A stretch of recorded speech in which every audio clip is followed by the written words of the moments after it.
आदिवासी शब्द आदि और वासी इन दो शब्दों से मिलकर बना है, जिसका अर्थ मूल निवासी होता है। 2011 की जनगणना के अनुसार भारत में 8.6% आबादी आदिवासियों की है। भारत में सदियों से आदिवासी लोग रहते आए हैं और समय समय पर भारत पर कई विदेशी आक्रांताओं ने आक्रमण किए और इन आक्रमणों का सामना भारतीयों ने किया। आज हम इस वीडियो में 10 आदिवासी महापुरुषों के बारे में जानेंगे जिन्होंने भारतीय इतिहास में जगह बनाई। बिरसा मुंडा। बिरसा मुंडा का जन्म 15 नवंबर 1875 के दशक में सुगना मुंडा और माता कर्मी मुंडा के घर हुआ। वे वर्तमान झारखंड राज्य के खूंटी जिले के उलिहातू गांव के रहने वाले थे। सालगा गांव में बिरसा मुंडा जी की प्रारंभिक शिक्षा हुई और फिर वे गोसनर एवेंजेलिकल लुथार विद्यालय में पढ़ने गए। बिरसा मुंडा ने देखा कि स्थानीय निवासियों को जमींदार, जागीरदार और ब्रिटिश शासकों द्वारा शोषण किया जा रहा है। तब उन्होंने आदिवासियों को सामाजिक, आर्थिक और राजनीतिक रूप से मजबूत किया। उन्होंने नारा दिया, अबुआ डिशुमरे अबुआ राज, यानी हमारी जमीन हमारा राज। उन्होंने उलगुलान आंदोलन किया।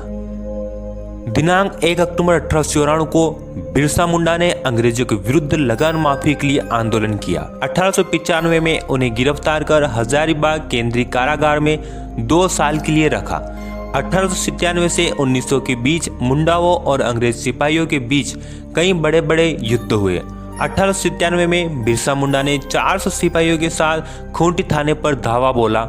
1898 में कांगा नदी किनारे मुंडाओं ने ब्रिटिशों को हरा दिया।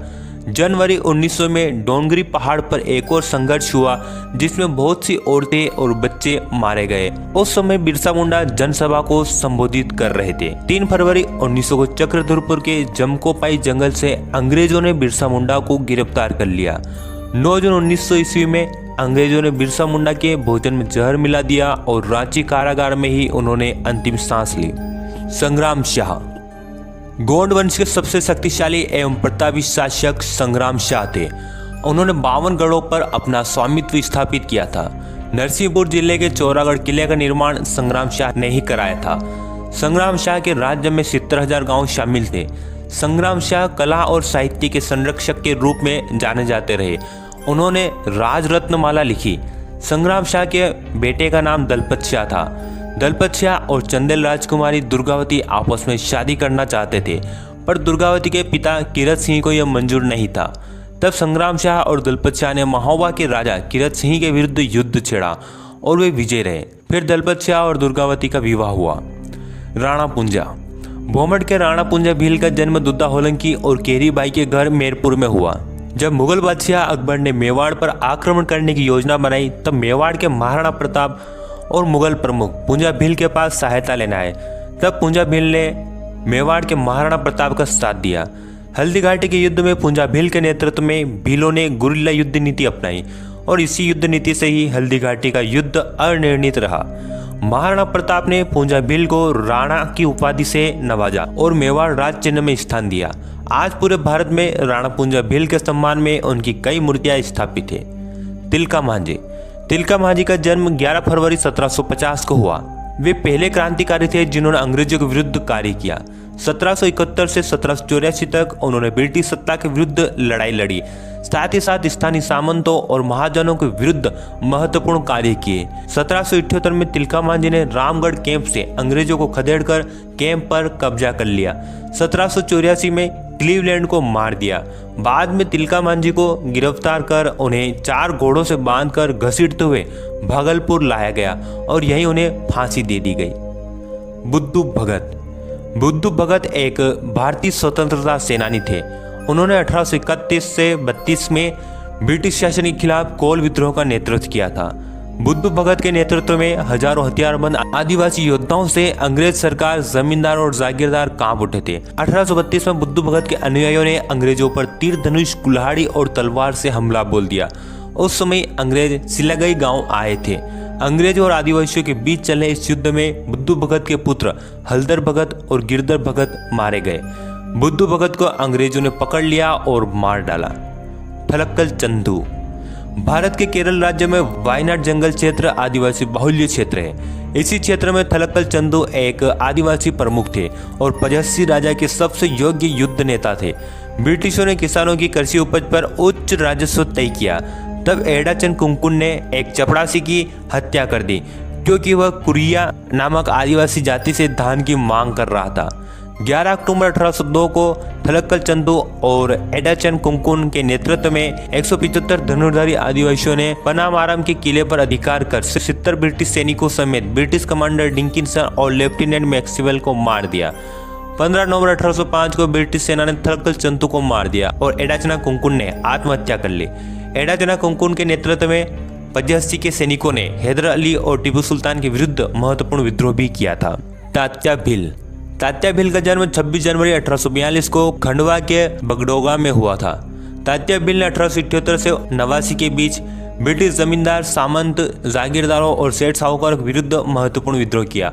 अंग्रेजों ने तात्या भील को इंडियन रॉबिन हुड के रूप में वर्णित किया। तात्या भील को मामा कहकर पुकारा जाता था। तात्या भील को गिरफ्तार कर ब्रिटिशों ने जंजीरों में जकड़कर जबलपुर लाए।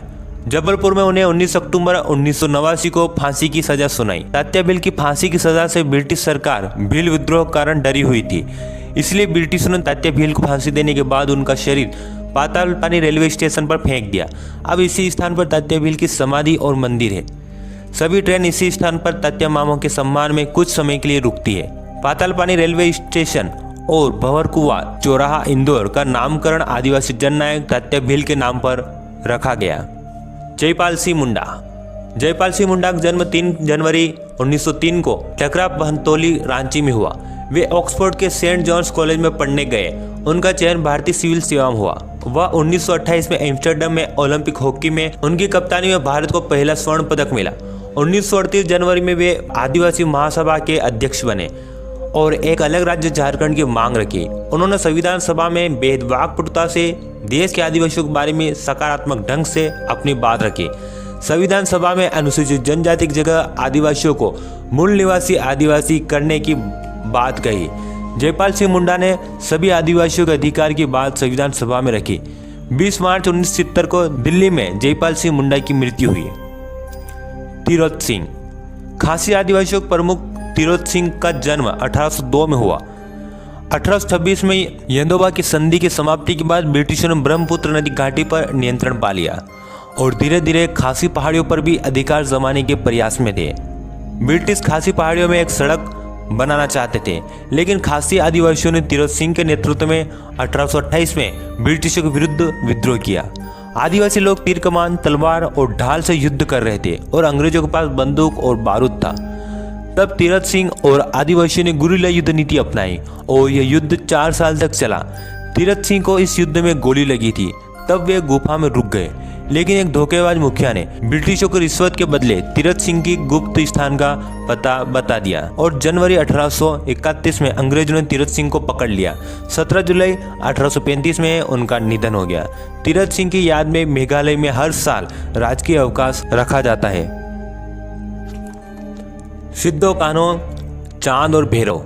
1855 से 56 के दौरान हुए संथाल विद्रोह का नेतृत्व एक आदिवासी परिवार कर रहा था, जिसमें 4 भाई सिद्धो, कान्हो, चांद और भैरव एवं 2 बहनें फूलो और जानो कर रहे थे।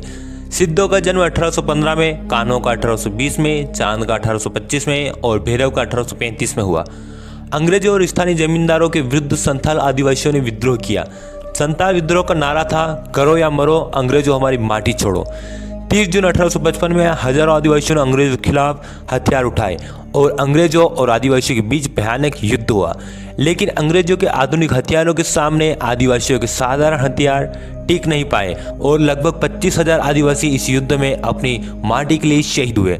1855 में पंचकठिया नामक स्थान पर सिद्धो को फांसी हुई और भोगनाडी नामक स्थान पर कान्हो को फांसी हुई। फूलो और जानो दोनों बहनों ने अंग्रेजों के शिविर में घुसकर 21 अंग्रेजों को काट डाला था। इसी संघर्ष में लड़ते लड़ते वे दोनों बहनें अमर शहीद हो गई। उम्मीद है दोस्तों आपको यह वीडियो पसंद आया होगा। इस वीडियो को अधिक से अधिक लाइक और शेयर करें। आप कमेंट में बता सकते हैं आप किस टॉपिक पर वीडियो चाहते हैं। हमारे चैनल सब्सक्राइब कर ऑल नोटिफिकेशन चालू कर लीजिए और यदि आप हमारी मदद करना चाहते हैं तो हमारे चैनल ज्वाइन जरूर करें। आपका कीमती समय देकर वीडियो देखने के लिए बहुत बहुत धन्यवाद।